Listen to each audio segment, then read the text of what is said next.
A Ilha do Tesouro, de Robert Louis Stevenson, narrado por Dalton Baroni para a saga Egmont.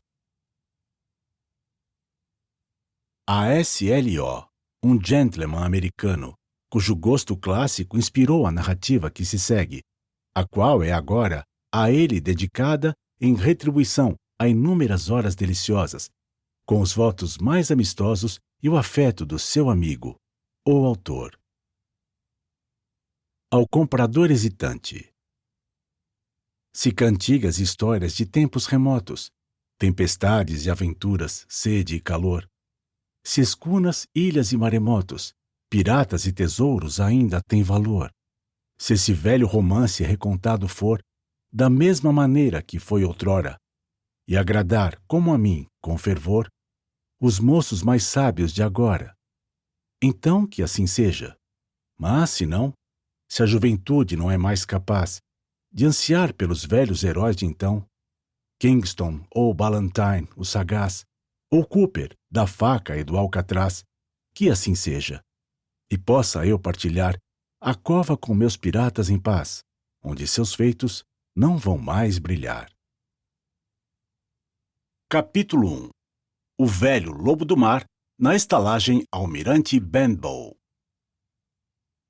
O juiz Trelawney e o Dr. Livesey e outros amigos pediram-me que escrevesse com todos os detalhes sobre o caso da Ilha do Tesouro, ocultando apenas a posição geográfica da ilha, porque uma parte do tesouro ainda está lá. Peguei, então, na pena neste ano da graça de 1700 e voltei à época em que meu pai possuía a estalagem do Almirante Benbow, na qual um velho marinheiro viera hospedar-se. Recordo-me como se fosse ontem, do dia de sua chegada. Aproximou-se devagar de nossa porta, com o seu baú de bordo transportado num carrinho de mão. Era um homem alto, forte, pesado, de pele bronzeada. Um rabicho encebado e grisalho descia até a altura dos ombros do velho casaco azul marinho. Tinha as mãos calosas cobertas de cicatrizes e unhas negras e quebradas.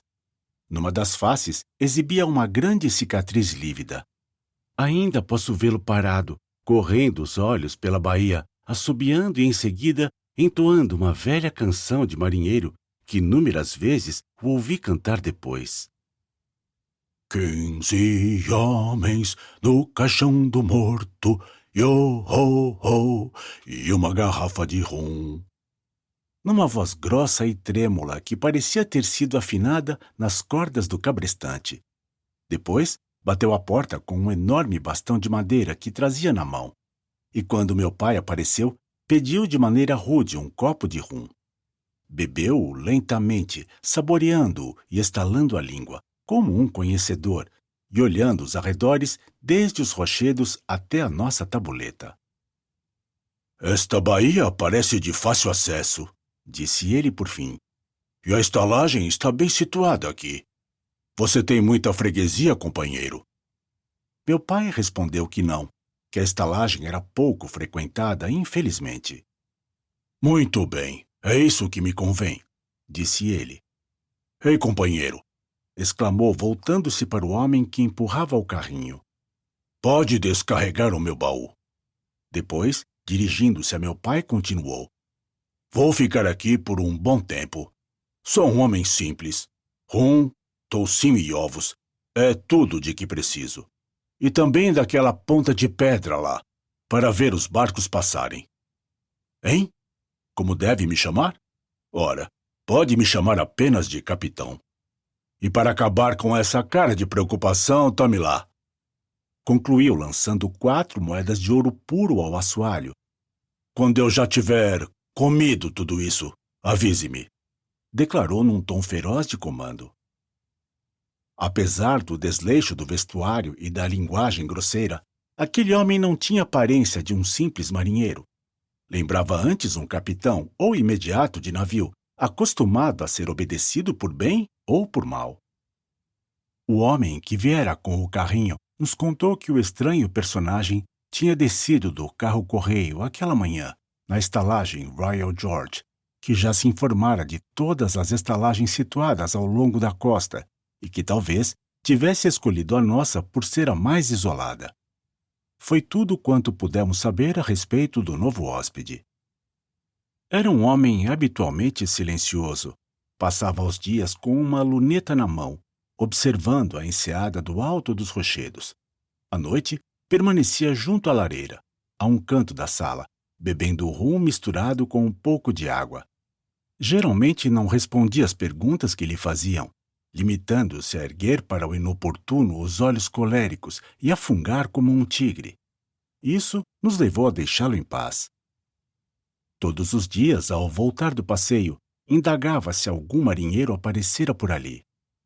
Julgamos a princípio que perguntava isso por desejar a companhia de outros marinheiros. Depois verificamos que era exatamente o contrário. Ele queria evitá-los. Quando um marujo entrava na estalagem, o que às vezes acontecia com aqueles que se dirigiam a Bristol pela costa, nosso hóspede o observava com cuidado, através das cortinas da porta, antes de entrar na sala, e permanecia quieto, como um rato, enquanto o marujo estivesse lá. Isso não constituía nada de anormal para mim, porque também eu, por essa época, desconfiava e tinha medo dos marinheiros. Certo dia, o capitão chamou-me à parte e prometeu-me uma moeda de prata no valor de 4 pence no princípio de cada mês, se eu o avisasse assim que um marinheiro, com uma perna só, aparecesse pelos arredores. A maior parte das vezes, quando o primeiro dia do mês chegava e eu me dirigia a ele para receber a moeda, o capitão fungava violentamente, como tigre, fazendo-me baixar a cabeça e sair de mãos vazias. Entretanto, antes que uma semana se passasse, voltava atrás e me dava a moeda prometida, insistindo para que eu avisasse logo que descobrisse o marinheiro perneta. Inútil dizer quanto este misterioso personagem me enchia a imaginação. Nas noites de tempestade, em que o vento sacudia a casa e as ondas arrebentavam-se contra os rochedos, eu via o perneta sob 1000 formas diabólicas. Ora tinha a perna cortada rente ao joelho, ora rente ao quadril. Ora se apresentava como uma criatura monstruosa de uma perna só, colocada no meio do corpo. Vê-lo saltar e correr em minha perseguição, através de cercas e vales, constituía o pior dos meus pesadelos. A moeda de prata de cada mês não pagava ao sofrimento daquelas alucinações. Apesar, entretanto, do terror que me inspirava a ideia do marinheiro de uma perna só, era eu quem tinha menos medo do capitão. Certas noites em que bebia demais, punha-se a cantar suas velhas canções de marujo, rudes e selvagens, sem ligar para ninguém. Outras vezes, mandava servir bebida para todos os presentes e forçava-os a ouvir suas histórias ou a repetir em coro o estribilho das canções. A sala estremecia ao som do yo-ho-ho e uma garrafa de rum, que todos berravam, cada qual com mais força que o outro, para evitar a violência do capitão, que, quando muito bêbado, se tornava uma verdadeira fera. De repente, sua mão estalava na mesa. Sinal de silêncio absoluto. Também costumava ter acessos de cólera por causa de uma simples pergunta que lhe fizessem, ou porque não lhe fizessem pergunta nenhuma. Ambas as coisas eram para ele sinal de que não lhe estavam dando a devida atenção. E não deixava ninguém sair da estalagem enquanto não estivesse completamente bêbado e fosse cambaleando para seu quarto. Suas histórias aterrorizavam os ouvintes.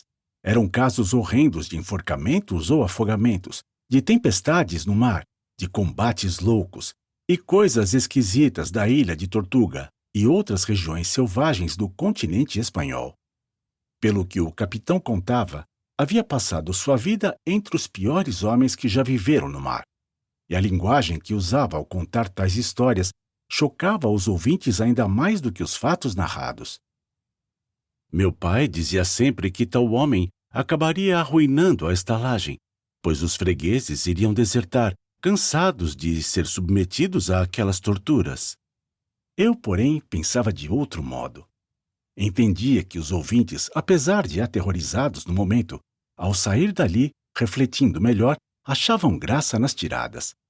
Havia mesmo um grupo de rapazes que afetava admirar o capitão, chamando-o de velho lobo do mar, marinheiro perfeito, etc., concluindo ser graças a homens como ele que a Inglaterra conseguira dominar os mares.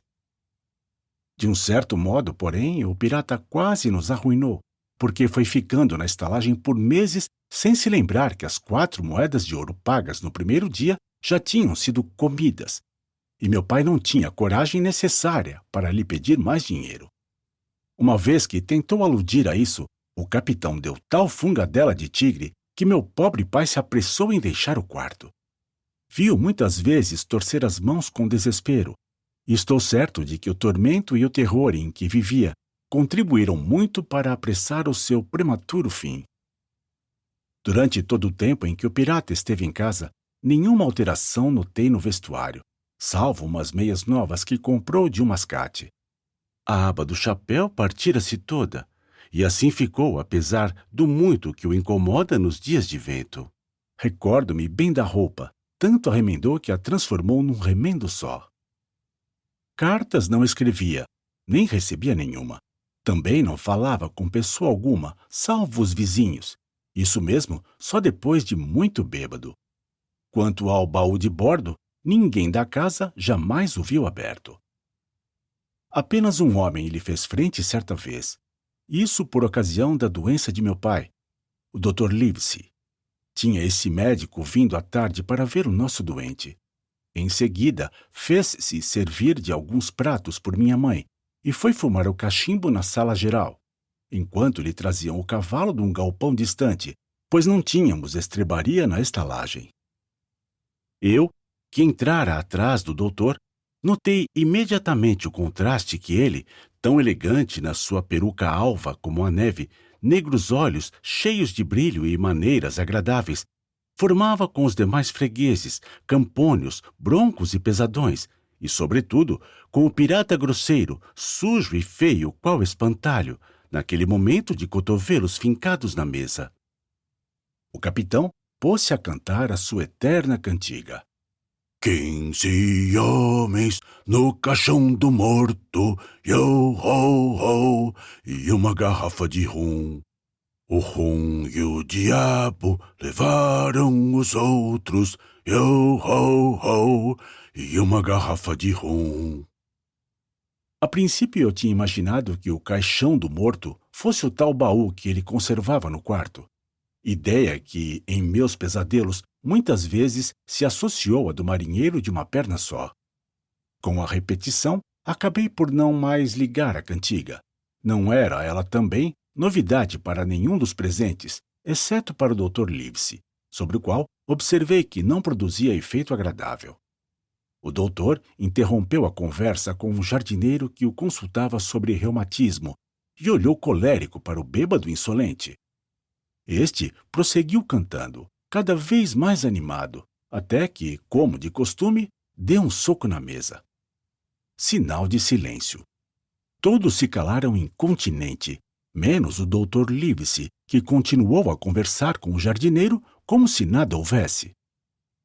O capitão fixou nele os olhos coléricos e bateu de novo na mesa com mais violência, acabando por gritar com brutalidade. Silêncio lá no tombadilho! É a mim que se dirige, senhor? Perguntou Livesey. E quando o brutal pirata respondeu com uma blasfêmia que sim, só tenho uma coisa a lhe dizer, replicou o doutor. E é que se continua a beber dessa maneira, muito breve o mundo estará livre de um patife. A cólera do velho bandido foi terrível. Ergueu-se de um salto, de navalha de marinheiro em punho, e mostrando-a aberta na palma da mão, ameaçou espetar o doutor na parede. Livesey nem sequer pestanejou. Continuou a falar ao bêbado por cima dos ombros, no mesmo tom de voz calma e firme, de modo que todos o pudessem ouvir. Se não guardar imediatamente essa navalha, dou-lhe minha palavra que o farei enforcar na próxima reunião dos juízes. Os olhos de ambos se cruzaram em desafio, mas o capitão logo baixou os seus e guardou a navalha, e rosnando como um cão batido, voltou a sentar-se.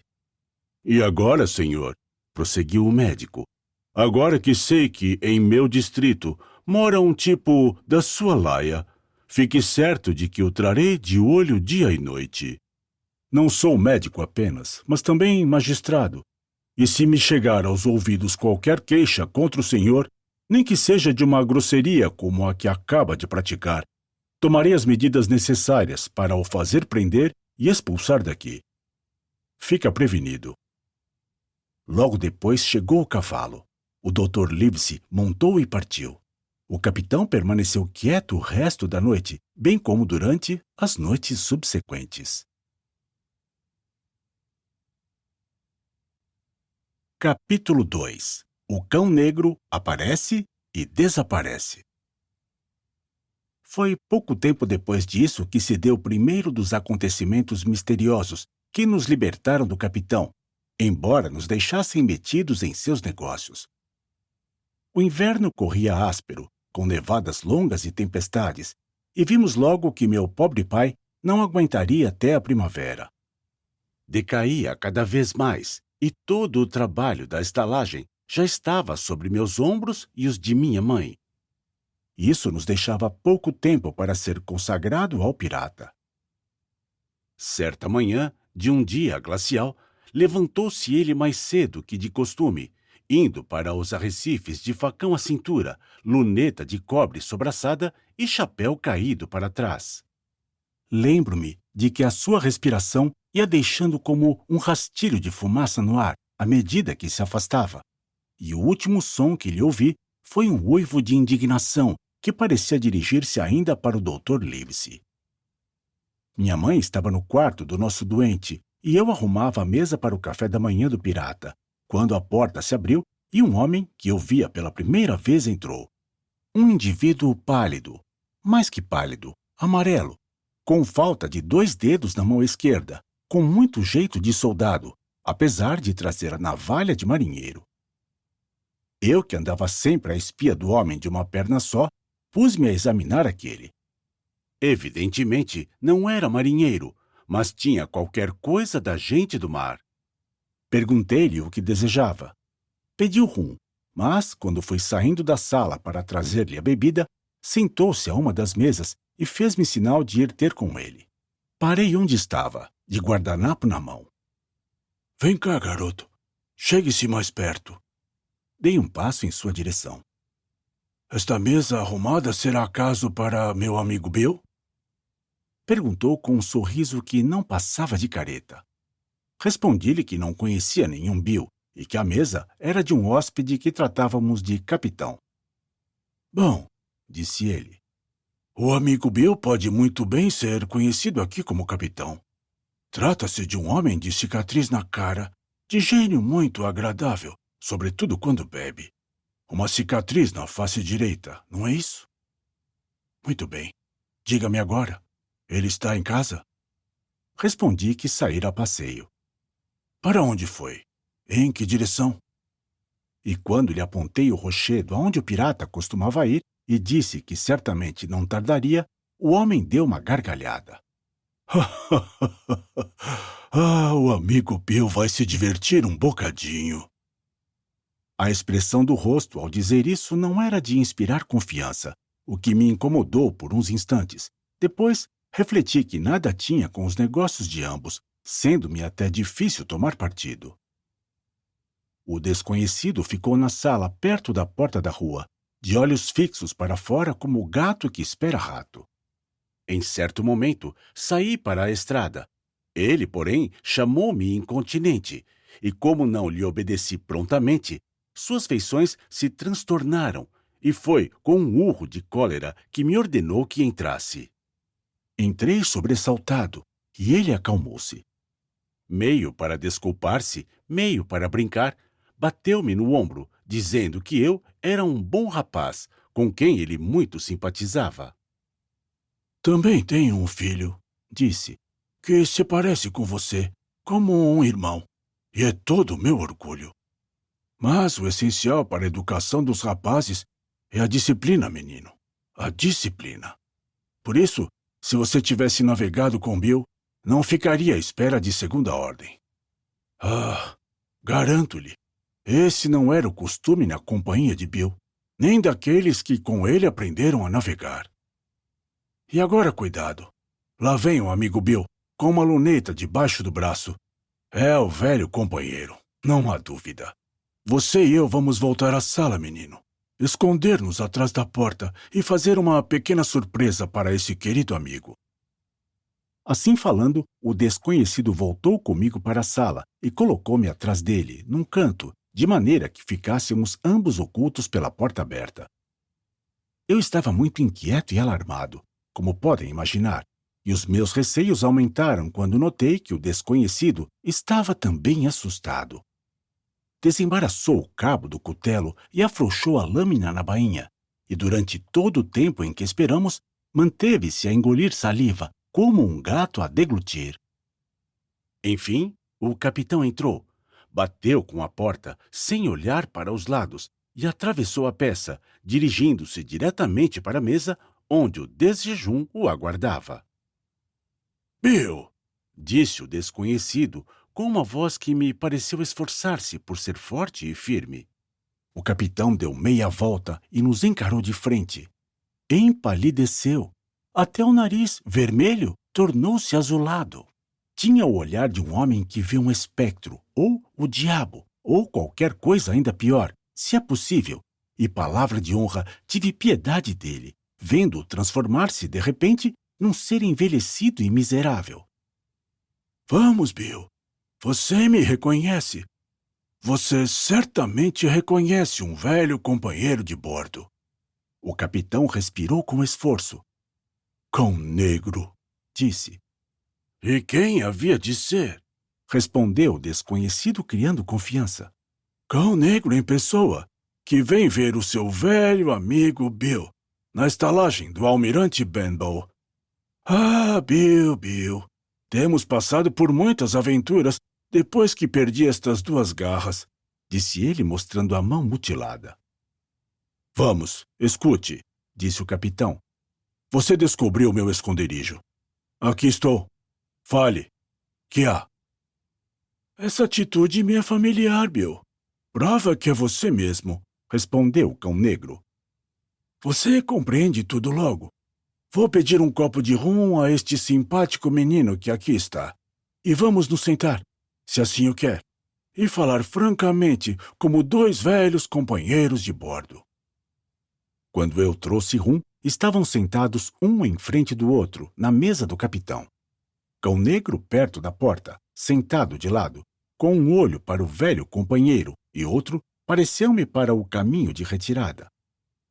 Ordenou-me que me afastasse, deixando a porta completamente aberta.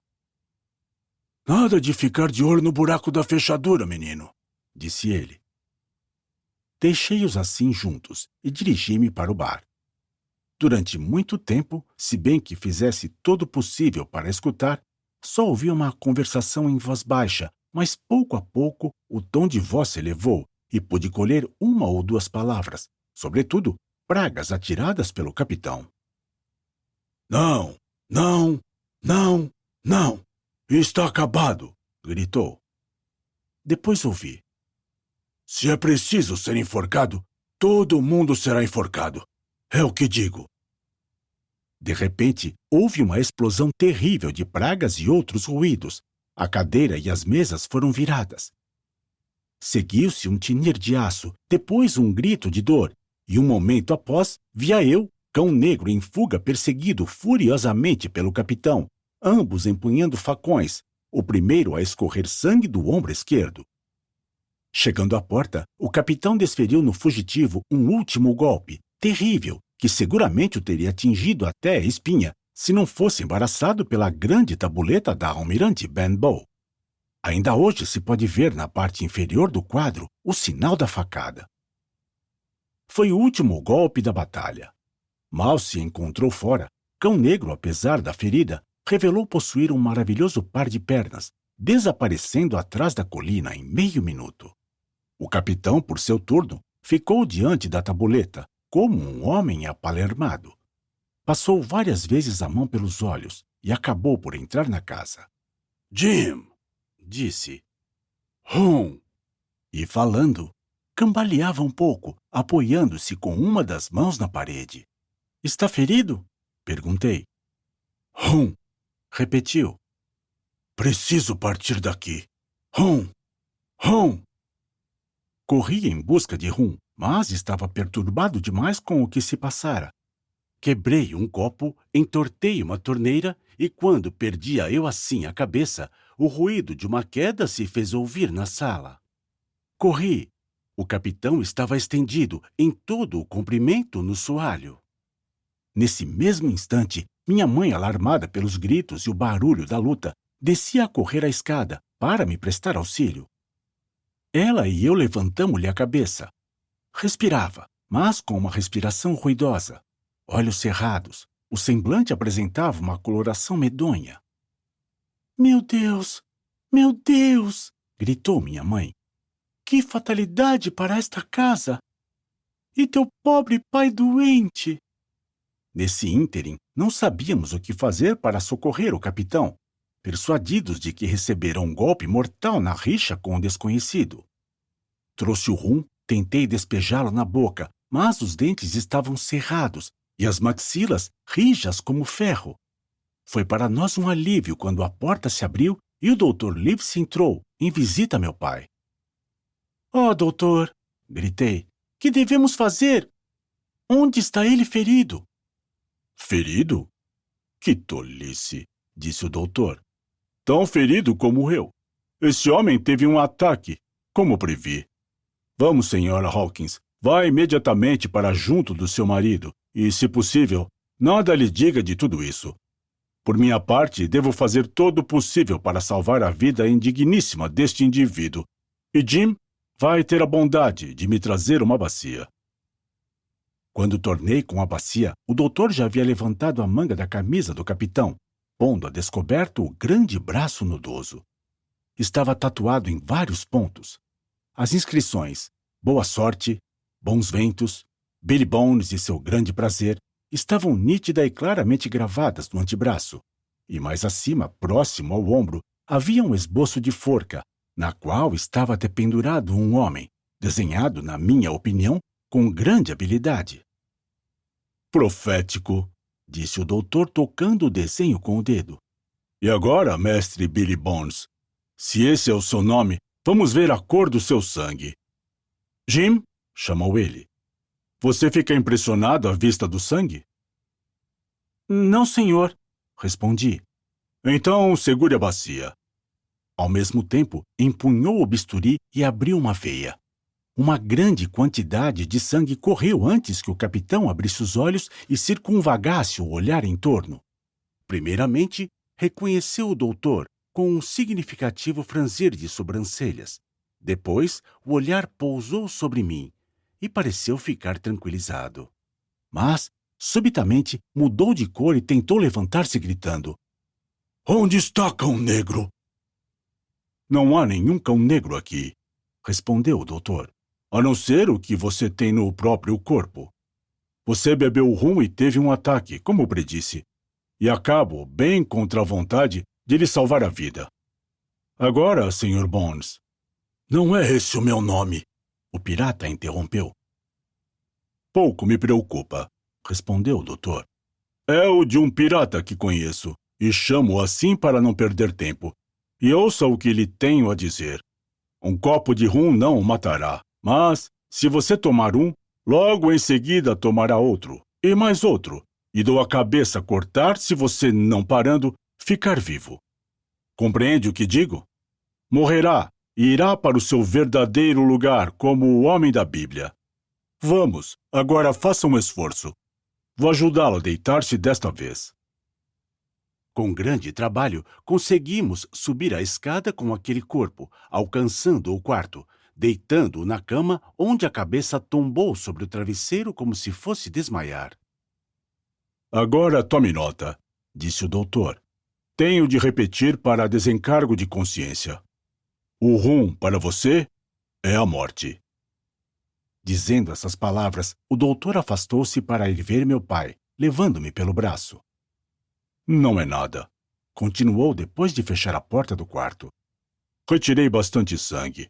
Poderá assim ficar tranquilo algum tempo.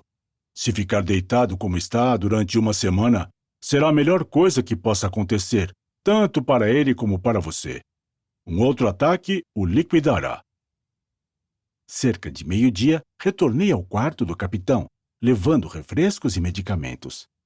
Estava deitado, mais ou menos como o tínhamos deixado, somente um pouco mais para cima, e parecia pálido e agitado.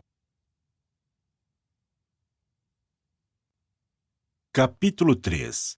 O Sinal Negro.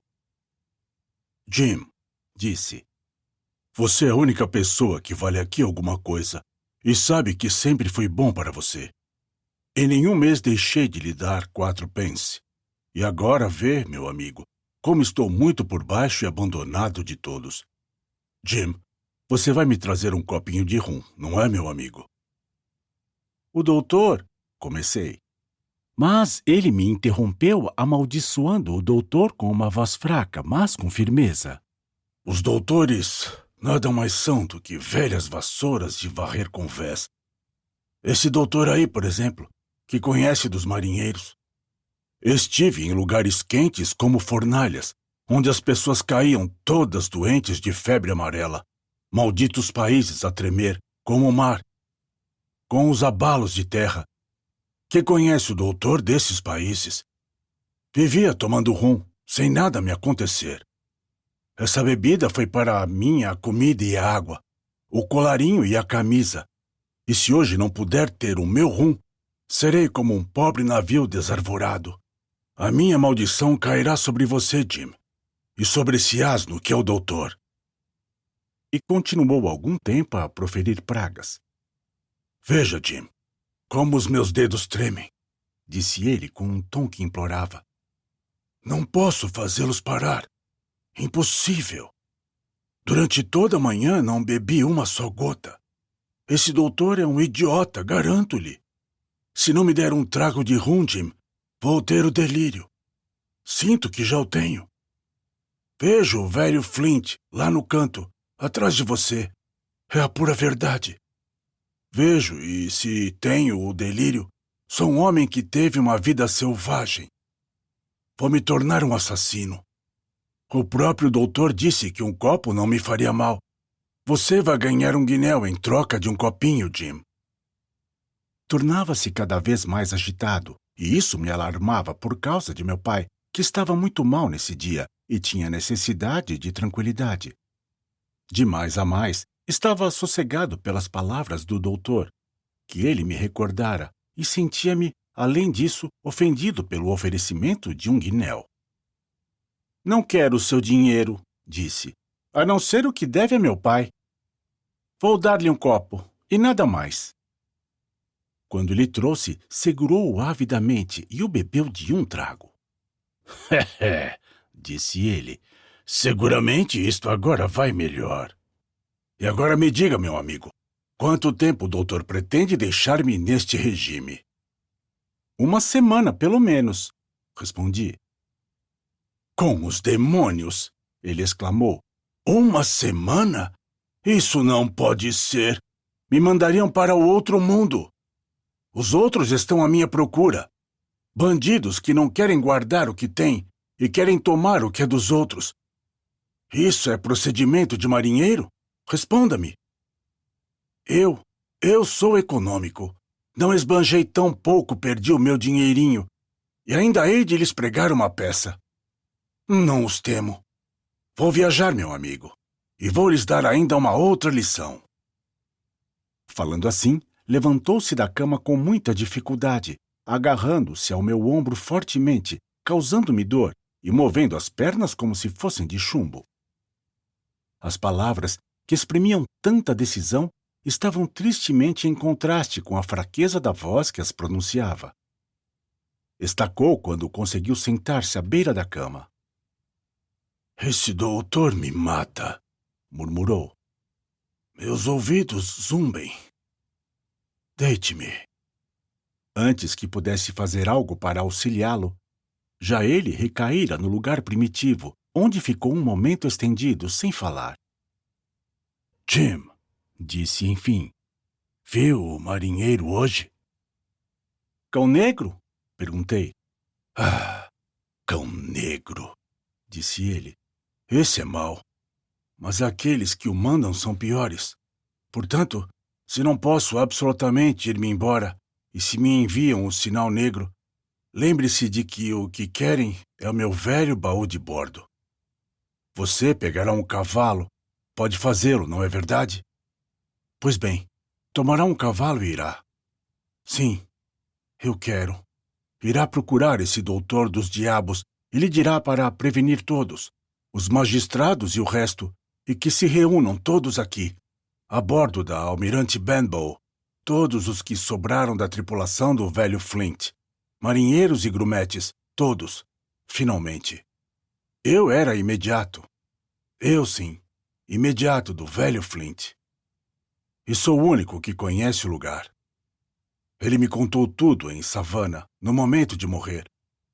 Como pode acontecer comigo neste momento? Compreende? Mas você não dirá nada, a não ser que eles me atirem o sinal negro. Ou você reveja o cão negro, ou o marinheiro que tem uma perna só. Jim, esse sobretudo. Mas que coisa é essa, sinal negro, capitão? Perguntei. É um sinal, meu amigo. Eu lhe digo, se eles o trouxerem. Mas fique de olhos abertos, Jim, e dividiremos meio a meio. Palavra de honra. Divagou ainda algum tempo, mas a voz ia enfraquecendo.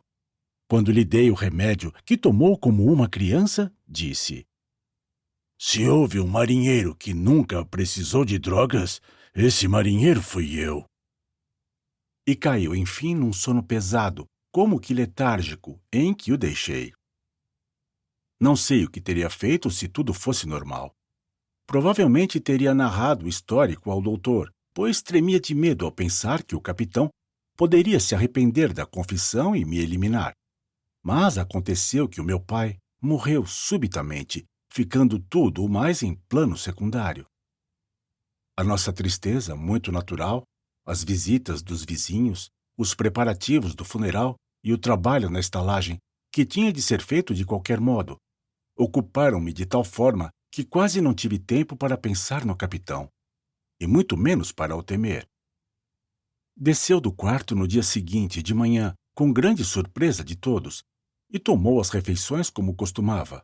Ainda que tivesse comido pouco e tivesse bebido, receio, mais rum do que a sua ração habitual, porque se arrastou para fora do bar, ar ameaçador, soprando pelo nariz, e ninguém ousou contrariá-lo. Nas vésperas do funeral, esteve mais bêbado do que em qualquer outra ocasião, e era penoso ouvi-lo nesta casa enlutada, a cantarolar continuamente a horrível e antiga canção. Mas, por mais fraco que estivesse, todos nós tínhamos pavor dele, e o doutor fora subitamente chamado para atender um doente a vários quilômetros de distância, não estando mais à mão depois da morte de meu pai. Disse que o capitão estava enfraquecido, e, com efeito, ele parecia perder cada vez mais as forças.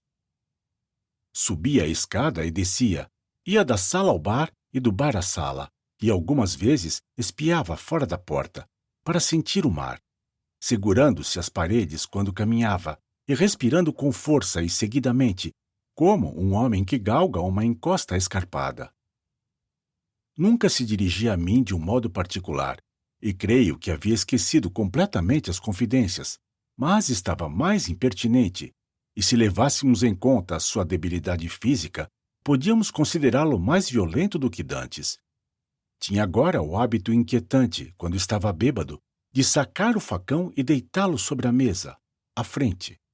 Mas, apesar disso, ocupava-se menos com os outros e parecia absorto nos próprios pensamentos e muito distraído. Uma vez, por exemplo, causando-nos viva surpresa, pôs-se a cantarolar uma área diferente, uma espécie de canção de amor rústico que provavelmente aprendeu na mocidade, antes de empreender as viagens marítimas. As coisas correram assim, até o dia seguinte do funeral, cerca de 3 horas de uma tarde desagradável, nublada e glacial. Então, estando eu à porta, por um momento, com o coração confrangido pela morte de meu pai, vi na estrada alguém que se aproximava lentamente. Era com certeza um cego, pois vinha tateando o solo com um bastão. Trazia uma enorme venda verde acima dos olhos e do nariz. Estava curvado pela idade e a fraqueza, e usava uma grande capa de marinheiro, velha e esfarrapada, com um capuz que o fazia parecer deformado. Nunca vi em minha vida silhueta mais horrenda. Parou um pouco antes de chegar à estalagem e, falando alto num tom bizarramente cantante, articulou para o espaço estas palavras: "Que alma caridosa terá a bondade de informar a um pobre cego que perdeu o uso da vista em defesa de sua pátria, a Inglaterra? Deus abençoe o rei Jorge. Onde está e em que parte do país se encontra neste momento?" "Você está diante da estalagem do almirante Benbow, na baía de Black Hill, meu bravo", respondi. "Ouço uma voz", disse. "Uma voz moça. Quer dar-me a mão, jovem e bom amigo, e fazer-me entrar?" Estendi a mão e o horrível indivíduo cego de voz melíflua segurou-a e a apertou brutalmente como um torno. Fiquei tão assustado que tentei retirá-la, mas puxou-me para ele com um simples movimento do braço. "Vamos, rapaz", disse. "Conduza-me para junto do capitão." "Senhor", retruquei, "palavra de honra, não ouso." "Oh!" exclamou a rir com um ar de chacota. "Então é assim? Conduza-me imediatamente, senão lhe quebro o braço." E deu-me, falando uma sacudidela que me arrancou um grito. "Senhor", insisti, "é por bem do senhor mesmo que falei assim. O capitão não é hoje mais o mesmo homem. Traz permanentemente um facão em posição ameaçadora. Um outro senhor." Vamos ver. "Comece a andar", interrompeu. Eu nunca ouvi uma voz assim tão má, tão fria e áspera como a desse cego. Fazia-me mais medo que o sofrimento, e me apressei em obedecer, caminhando diretamente para a porta e para a sala, onde o velho corsário doente estava sentado, entorpecido pelo rum. O cego se grudava em meu braço, tendo-me preso pelo seu punho de ferro e descansando sobre mim um peso superior às minhas forças. "Conduza-me a ele diretamente, e quando estiver em frente dele, grite: 'Aqui está um amigo para você, Bill. Se não fizer isso, verá o que lhe farei.'" E ao mesmo tempo torceu-me o braço de tal forma que pensei desmaiar. Estava tão completamente aterrorizado ante o mendigo cego que esquecia o pavor que tinha pelo capitão, e abrindo a porta da sala, gritei com voz trêmula as palavras que ele me ordenara proferir. O pobre capitão levantou os olhos, e o efeito do rum desapareceu como que por encanto. Fixou o olhar. O semblante revelava muito mais um desgosto mortal do que terror. Fez um movimento para erguer-se, mas creio que as forças o abandonaram. "Vamos, Bill. Fique sentado onde está", disse o mendigo. "Se não vejo, sou, no entanto, capaz de perceber o menor ruído, o movimento de um dedo. Negócios são negócios. Levante a mão esquerda, moço. Segure a mão esquerda dele pelo punho e aproxime-a da minha mão direita." Ambos obedecemos sem pestanejar, e vi passar do côncavo da mão que segurava o bastão alguma coisa para a mão do capitão, que a fechou em seguida. "Está tudo feito", disse o cego. E, pronunciando essas palavras, abandonou subitamente meu braço, e com uma exatidão e uma agilidade incríveis, lançou-se para fora da sala, para a estrada, onde pude ouvir, imóvel e atônito, o ruído do bastão que tateava ao solo afastando-se. Decorreram alguns instantes antes que o capitão e eu pudéssemos voltar ao nosso estado normal. Depois, enfim, e quase no mesmo momento, abandonei-lhe o punho que ainda conservava seguro, e ele retirou a mão, examinando vivamente a palma. 10 horas, exclamou. Ainda temos 6 horas. Escaparemos deles. E ergueu-se. Nesse momento cambaleou, levou a mão à garganta, titubeou um instante. Depois, com um grito abafado, caiu de frente em todo o comprimento sobre o solo. Corri imediatamente para ele, chamando minha mãe. Mas qualquer pressa era inútil. o capitão fora atingido por uma apoplexia fulminante. Um fato curioso.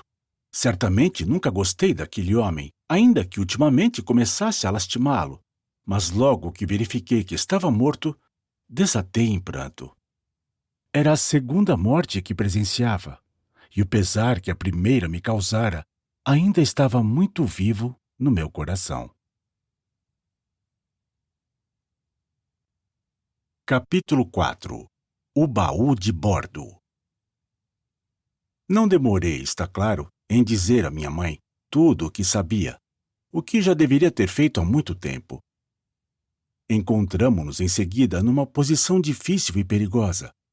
Uma parte do dinheiro desse homem, se na verdade o tivesse, certamente nos era devida, e era pouco provável que os companheiros do capitão, principalmente os dois espécimes que vira, Cão Negro e o Mendigo, estivessem dispostos a abandonar essa importância em pagamento das dívidas do morto.